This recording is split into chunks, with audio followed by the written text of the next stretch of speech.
mövsümdə, hər mövsümün daha doğrusu öz gözəlliyi var. Əlbəttə gəlin, yayda gəlin, dənizdə çimərliklər var qarşı qabaqda, zirvə tərəfdə. Orada da bax çimərliklər var. Qəşəng istirahət edin, orada qalmağa otellər də var, günlük dediyim kimi evlər də var. Kəndləri tam başqa gözəldir. Onu da qeyd edim ki, limon, mandarin, portağalının dadı tam fərqlidir. Baxmayaraq ki, Lənkəran da subtropik bölgədir. Lənkəran limonu ilə istər-istəməz Astara limonun dadında çox fərq var.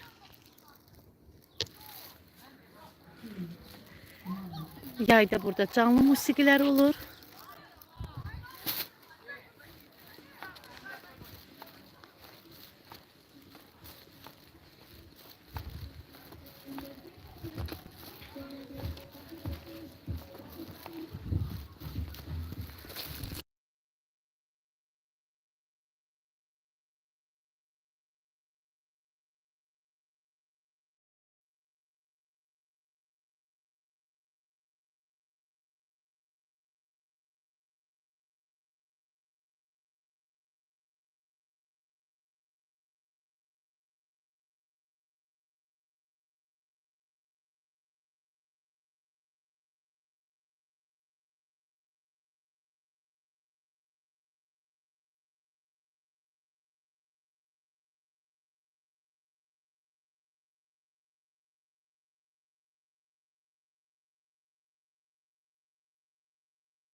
Musiqiyə görə bəzi vaxtda səslərini alıram. Hər qiymət yazıblar ki, neçə manata tapmaq olar? Hər qiymətə tapmaq olar. Axtarsanız ucuzda tapmaq olar, 30 manata da tapmaq olar, 50 manata da tapmaq olar. Baxır harda və necə. 100 manata da olur, 150 azayına da olur. Yəni müxtəlif qiymətlərə tapmaq olur.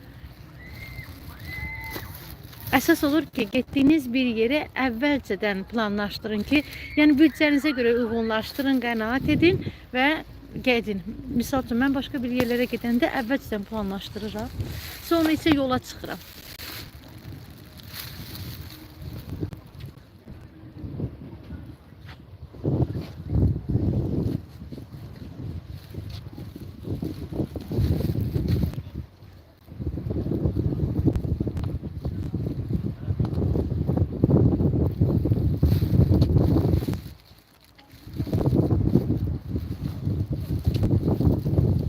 Yazanların çoxu yazıb, Katya sənin neçə yaşın var? Katya deyəndə ki, kanalın adına diqqətlə nəzər salın.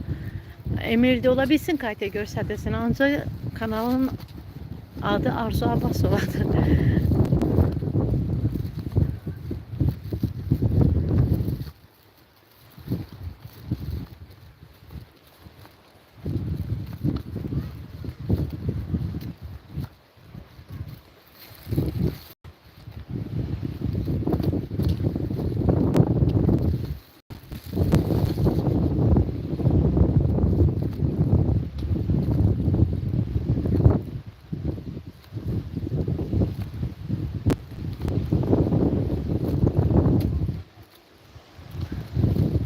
Biz Azərbaycanın gözəl güşəsi olan Talış dağlarının ətəyində yerləşən, Talış dağlarında, Talış torpağında Astaradayıq.